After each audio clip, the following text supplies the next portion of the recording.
আসসালামু আলাইকুম। সংবাদে আপনাদের সবাইকে স্বাগত জানাচ্ছি। আমি ফিরোজ তোহা। শুরুতেই আরবে কেবলস সংবাদ শিরোনাম। বাংলাদেশের সর্বশেষ গুরুত্বপূর্ণ আপডেট সংবাদে আপনাকে স্বাগত। শুরুতেই সংবাদ শিরোনাম, পরে বিস্তারিত।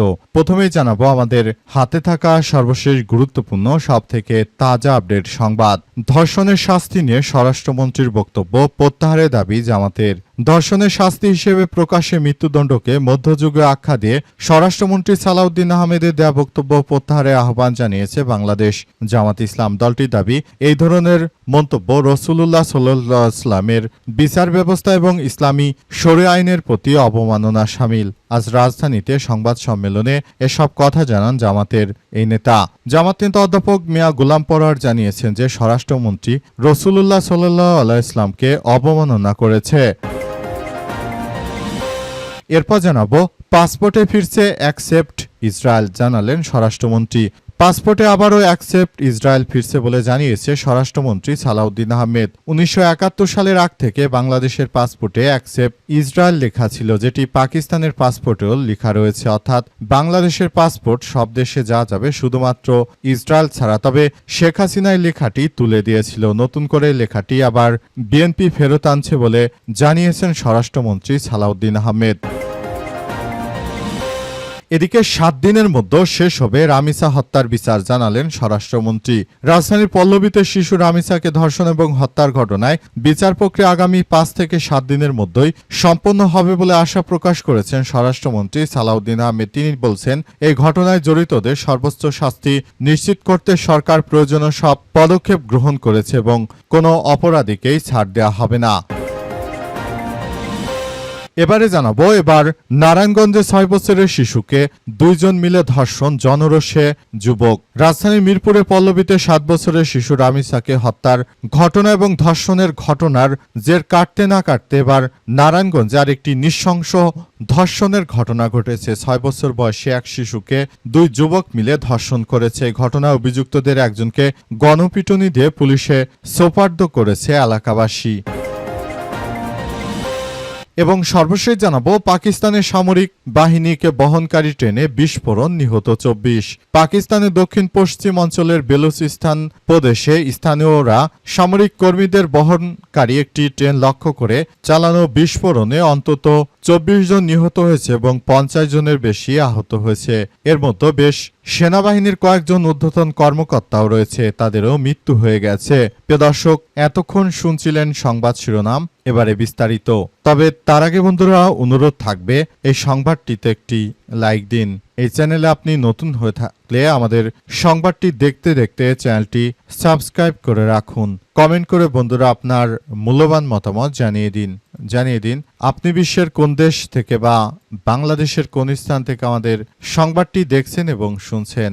আর বন্ধুরা, সংবাদটি আপনার সোশ্যাল মিডিয়া ফেসবুকে শেয়ার করে বন্ধুদেরও দেখার সুযোগ করে দিন। আর বন্ধুরা, আজকের সংবাদ সম্পর্কে আপনার মূল্যবান মতামত কমেন্ট করে জানিয়ে দিন আপনি বিশ্বের কোন দেশ থেকে বা বাংলাদেশের কোন স্থান থেকে আমাদের সংবাদটি দেখছেন এবং শুনছেন। আর বন্ধুরা, সংবাদটি আপনার সোশ্যাল মিডিয়া ফেসবুকে শেয়ার করে বন্ধুদেরও দেখার সুযোগ করে দিন। আর আজকের সংবাদ সম্পর্কে আপনার মূল্যবান মতামত আমাদের কমেন্ট বক্সে কমেন্ট করে পুরো বিশ্ববাসীকে জানিয়ে দিন। এবারে বিস্তারিত।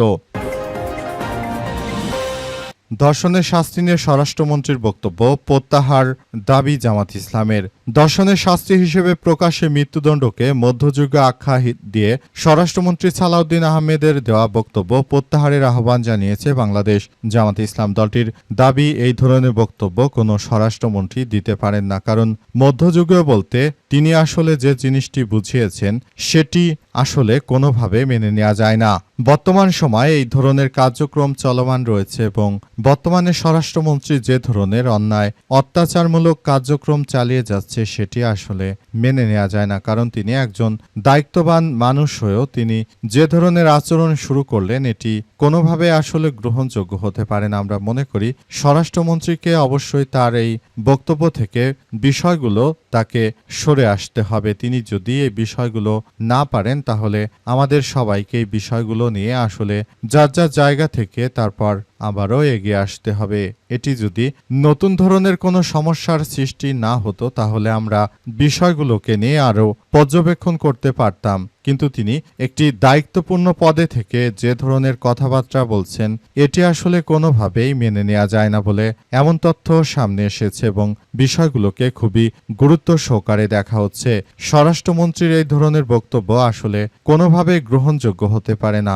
দেশ জুড়ে এই অনাকাঙ্ক্ষিত ঘটনাগুলো আসলে সবার জন্য অনেক সমস্যার সৃষ্টি করছে বলে জানিয়েছেন তিনি এবং তিনি আরও মনে করেন বর্তমান সময়ে আমাদের সবাইকে বিষয়গুলো নিয়ে খুবই গুরুত্ব সহকারে কাজ করতে হবে। পাসপোর্টে ফিরছে অ্যাকসেপ্ট ইসরায়েল, জানালেন স্বরাষ্ট্রমন্ত্রী। পাসপোর্টে আবারও অ্যাকসেপ্ট ইসরায়েল ফিরছে বলে জানিয়েছে স্বরাষ্ট্রমন্ত্রী সালাউদ্দিন। আজ সচিবালয়ে সাংবাদিকদের সঙ্গে আলাপকালে তিনি এমন মন্তব্য করেছেন। মন্ত্রী জানান, পাসপোর্টে কিছু পরিবর্তন আনা হচ্ছে, অ্যাকসেপ্ট ইসরায়েল যুক্ত করা হচ্ছে। ভিসা পাতায় ব্যক্তিতান্ত্রিক চর্চা ছিল, সেখানে পরিবর্তন আসবে। এদিকে স্বরাষ্ট্র মন্ত্রণালয়ের পাসপোর্ট অধিদপ্তরের সূত্র থেকে জানা গেছে, বাংলাদেশে দীর্ঘদিনে পররাষ্ট্র নীতি, জনমত এবং ফিলিস্তিন ইস্যুতে দেশের নৈতিক অবস্থানের সঙ্গে সামঞ্জস্য রেখেই এই ঐতিহাসিক সিদ্ধান্ত পুনর্বহাল করা হচ্ছে। এর আগে অন্তর্বর্তীকালীন সরকারের সময় গত বছরের ৭ এপ্রিল স্বরাষ্ট্র মন্ত্রণালয়ের এক চিঠিতে পাসপোর্টে ইসরায়েল ব্যতীত শব্দটি বহাল করার নির্দেশ দেওয়া হয়েছিল। তবে তৎকালীন সিদ্ধান্তটি কূটনৈতিক পাসপোর্টের বাইরে বড় পরিসরে কার্যকর করা সম্ভব হয়নি। গত ১৭ ফেব্রুয়ারি ত্রয়োদশ জাতীয় সংসদ নির্বাচনে বিএনপি যখনই ক্ষমতা আসলো তখন কিন্তু তারা আবার অ্যাকসেপ্ট ইসরায়েল এই লেখাটি নতুন করে লেখার সিদ্ধান্ত গ্রহণ করেছে। মূলত এটি লেখার ফলে এখন থেকে বাংলাদেশের পাসপোর্ট আবার আগের মতো অ্যাকসেপ্ট ইসরায়েল, অর্থাৎ এই পাসপোর্ট পৃথিবীর সব দেশে যেতে পারবে, শুধুমাত্র ইসরায়েল ছাড়া। এই লেখাটি নতুন করে বিএনপি সরকার লিখছে। এতে বাংলাদেশের ধর্মপ্রাণ মুসলিমরা তারা বিএনপির প্রতি কৃতজ্ঞতা জানাচ্ছে, কারণ তারা যে কাজটি আসলে করছে সেটি সবার জন্য অনেক ভালো কিছু বয়ে আনছে। আমরা মনে করি এটি আমাদের সবার জন্য খুবই গুরুত্বপূর্ণ একটি বিষয় হিসেবে দাঁড়িয়েছে। আমরা মনে করি বিএনপি যে কার্যক্রমটি আসলে হাতে নিয়েছে সেটি আমাদের সবার জন্য অনেক ভালো কিছু বয়ে আনবে। আমরা বিষয়টিকে খুবই পজিটিভলি দেখি। বিএনপির এই ধরনের সিদ্ধান্তকে সবাই খুব ভালো জায়গা থেকে তারপর এটির জন্য আসলে তারা বিএনপির এই ধরনের কার্যক্রমকে সাধুবাদ জানিয়েছে। সবাই ইতিমধ্যে সব বিষয়গুলোকে খুবই গুরুত্ব সহকারে দেখছে। ৭ দিনের মধ্যে শেষ হবে রামিসা হত্যার বিচার, জানালেন স্বরাষ্ট্রমন্ত্রী। রাজধানীর পল্লবীতে শিশু রামিসাকে ধর্ষণ ও হত্যার ঘটনায় বিচার প্রক্রিয়া আগামী ৫ থেকে ৭ দিনের মধ্যেই সম্পন্ন হবে বলে আশা প্রকাশ করেছে স্বরাষ্ট্রমন্ত্রী সালাউদ্দিন আহমেদ। তিনি জানিয়েছেন যে এই ঘটনায় জড়িতদের সর্বোচ্চ শাস্তি নিশ্চিত করতে সরকার প্রয়োজনীয় সব পদক্ষেপ গ্রহণ করছে এবং কোনো অপরাধীকেই ছাড় দেওয়া হবে না। আজ রাজধানীতে আয়োজিত এক সংবাদ ব্রিফিংয়ে রামিসা হত্যা মামলার অগ্রগতি তুলে ধরে স্বরাষ্ট্রমন্ত্রী এই সব তথ্য জানিয়েছেন। মন্ত্রী আরও জানান, রামিসার ঘটনায় চার্জশিট আজই বিশেষ এই আদালতে ৫ থেকে ৭ দিনের মধ্যেই বিচার কাজ সম্পন্ন করা হবে। যদিও আদালতের বিষয় এটি, আশা করছি আদালত সর্বোচ্চ শাস্তির ব্যবস্থা করবে। তিনি আরও জানান, সরকার চায় সব সময় যে দেশটা ভালোভাবে চলুক, কিন্তু একটি দুষ্ট চক্র তারা বাংলাদেশে আবার অস্থিতিশীল পরিস্থিতি ছড়িয়ে দেওয়ার চেষ্টা করছে। এদের বিরুদ্ধে এখনই আমাদেরকে রুখে দাঁড়াতে হবে বলে জানান স্বরাষ্ট্রমন্ত্রী সালাউদ্দিন। তিনি আরও জানান, বাংলাদেশের মানুষ আর বোকা নয়, তারা জানে আসলে দুষ্কৃতকারী কারা। তারা প্রকৃতপক্ষে এতদিন ধরে বাংলাদেশে যে বিশৃঙ্খল পরিস্থিতি ছিল সবগুলোর জন্য আমরা ন্যায় বিচার করব বলে আমরা কথা দিচ্ছি। তিনি আরও জানান, ন্যায় বিচারের মধ্য দিয়ে বাংলাদেশকে আবারও আমরা প্রতিষ্ঠিত করতে চাই। তিনি সবাইকে একসঙ্গে নিয়ে তারপর নতুন করে নতুন বাংলাদেশ গড়ে তোলার প্রচেষ্টা অব্যাহত রাখার ঘোষণা দিয়েছেন এবং তিনি আরও জানিয়েছেন, সবাইকে বলবো আপনারা যার যার জায়গা থেকে এই পরিস্থিতি মোকাবেলা করার জন্য সর্বাত্মকভাবে কার্যক্রম চালিয়ে যেতে হবে। সারা বিশ্বের বুকে যে ধরনের সন্ত্রাসী কার্যক্রম চলছে এগুলো আসলে প্রতিহত করা এখন সময়ের ব্যাপার। এবার নারায়ণগঞ্জে 6 বছরের শিশুকে ধর্ষণ, জনতা রোষানলে যুবক। রাজধানীর মিরপুরে পল্লবীতে 7 বছরের শিশু রামিসা ধর্ষণের পর গলা কেটে হত্যার ঘটনায় যখন দেশজুড়ে আতঙ্ক ক্ষোভ বিরাজ করছে, ঠিক তখনই নারায়ণগঞ্জে আর একটি নৃশংস ঘটনা ছড়িয়ে পড়েছে। সদর উপজেলার বক্তাবলী ইউনিয়নে 6 বছরের এক শিশুকে ধর্ষণের অভিযোগ উঠেছে 2 যুবকের বিরুদ্ধে। এই ঘটনায় অভিযুক্তদের একজনকে গণপিটুনি দিয়ে পুলিশে সোপর্দ করা হয়েছে। আজ বিকেলে ইউনিয়নের 9 নম্বর ওয়ার্ডে আনন্দবাজার এলাকায় এই ঘটনা ঘটে। অভিযুক্তরা জানিয়েছেন যে এক এলাকার মনির হোসেনের ছেলে হিরো 22 এবং জামাল পাটোয়ারির ছেলে সোহেল 21, তাদের মতো একজন পুলিশের হাতে ধরা পড়লে অন্যজন পলাতক রয়েছে। রাতে ঘটনাটি জানাজানি হলেও স্থানীয়দের মধ্যে তীব্র ক্ষোভ উত্তেজনা সৃষ্টি হয়েছে। রাতেই অভিযুক্ত হীরাকে আটক করে গণপিটুনি দেয় স্থানীয়রা।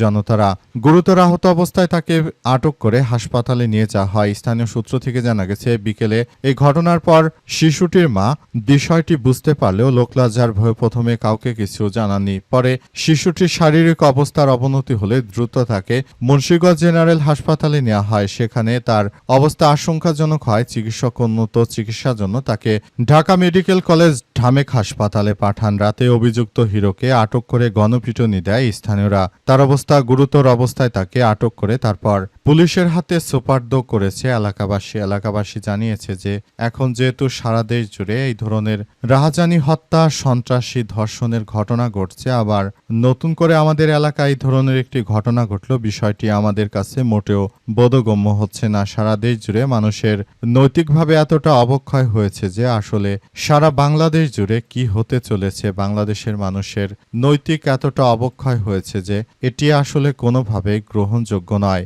বাংলাদেশের প্রতিটি মানুষকে এখন থেকে সবাইকে সতর্ক অবস্থানে থাকতে হবে। পুরো বাংলাদেশ জুড়ে এই ধরনের ধর্ষণের ঘটনা ছড়িয়ে পড়েছে।